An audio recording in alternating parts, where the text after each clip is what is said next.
Coucou tout le monde, j'espère que cette chère communauté va bien.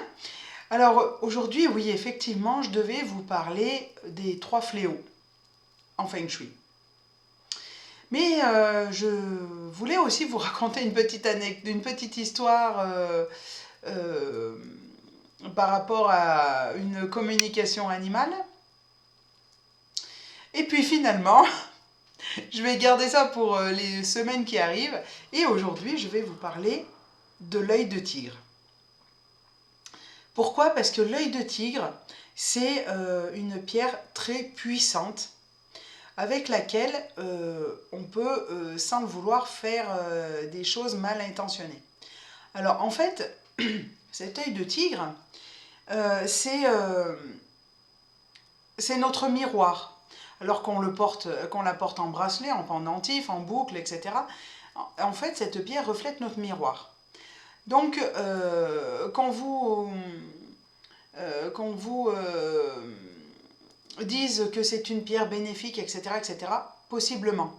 Sauf que, comme c'est notre miroir, si on a des mauvaises intentions, ou si on a des mauvaises pensées, eh bien, la pierre va l'enregistrer. Si on a des mauvaises pensées pour une personne, la pierre va l'enregistrer et va les envoyer à la personne si on la rencontre. Donc, à utiliser très précautionneusement, surtout ne pas mettre de mauvaises intentions dans la pierre. Et si vous voulez, la petite anecdote en fait, c'est que ça peut être aussi une pierre de protection. Tout dépend de ce que vous voulez en faire. Alors moi j'ai fait un petit test parce que voilà, ma défunte chienne, ma Gucci est partie le 1er septembre. Et en fait, elle est partie, ma veto n'était pas là, j'ai pas pu garder le corps pour incinérer, donc je l'ai mis en terre. Et puis j'avais un renard ou une bestiole quoi, qui venait pour déterrer le corps. Alors là j'ai dit une fois, 2 fois, 3 fois, ça va pas le faire. Donc qu'est-ce que j'ai fait? J'avais une pierre, un œil de tigre, et je venais de faire la formation avec ma collègue Karine Mayol sur les pierres en Feng Shui. J'ai dit tiens, je vais tester, je vais voir. Sans mettre de mauvaises intentions, je vais juste mettre l'intention de protéger la tombe de ma chienne. Voilà. Eh bien, figurez-vous que ça marche. Parce que du jour où j'ai mis l'œil de tigre, qui, soit dit en passant, se recharge au soleil, alors là c'était super, parce que du coup, vous n'avez pas à la recharger une fois par mois à la lune, que cet œil de tigre protège la tombe de ma chienne. Eh bien, croyez-moi ou pas, le renard, enfin, je suppose que c'est un renard, le renard n'est pas revenu. Voilà. Et puis ensuite, il y a eu des ouvriers qui sont venus pour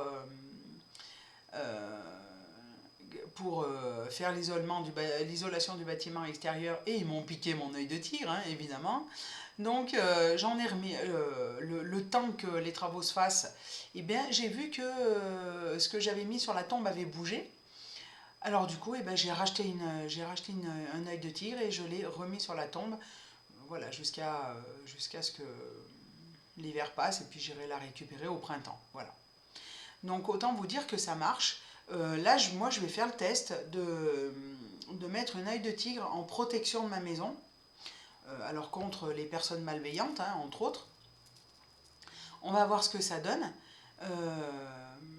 Et puis, je vous tiendrai au courant pour le reste, parce que j'ai pas mal de petits soucis, donc je vais voir ce que ça donne en fait avec cet œil de tigre. Et puis, voilà, donc faites bien attention quand vous achetez un œil de tigre. Alors un œil de tigre, déjà, vous savez qu'il faut nettoyer, purifier la pierre, etc. Mais voilà, faites attention comment vous l'utilisez.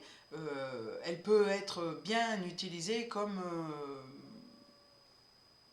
utilisée dans l'ombre, et on sait que ce qui est dans l'ombre, en fait, ça nous revient en boomerang et fois, hein, voilà, fois un certain nombre. Donc Voilà, c'est ce que je voulais vous dire par rapport à ça. Et je vous promets que la prochaine fois, puisque ma vidéo s'achève, si vous avez aimé, liké, partagé sur tous les réseaux, abonnez-vous à ma chaîne YouTube. Et la prochaine fois, je vous jure, je vous raconte la petite anecdote de communication animale.